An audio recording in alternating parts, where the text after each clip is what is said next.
Pod krinko blaženja krize bodo delavci žejni prepeljani čez vodo. Interventni zakon ostro kritizirajo sindikati. Rečemo temu razvojno kapico, kot jo oni poimenujejo, a ne v bistvu gre pa za socialno kapico. S tem dejansko bo zakon seveda koristil tistim, ki že danes imajo največ. Socialna kapica namreč ne bo.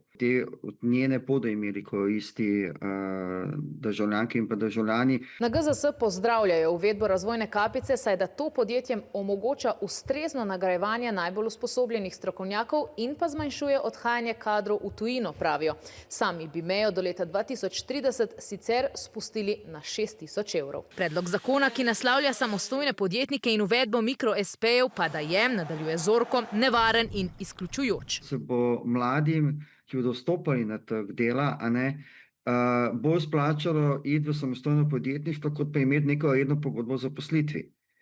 Namreč, veste, ne smemo priti v situacijo, kjer bodo samostojni podjetniki, ki na letni ravni imajo 100 ali pa celo 150 tisoč evrov prihodkov, plačevali precej manj, kot pa delavci, recimo, za minimalno plačo.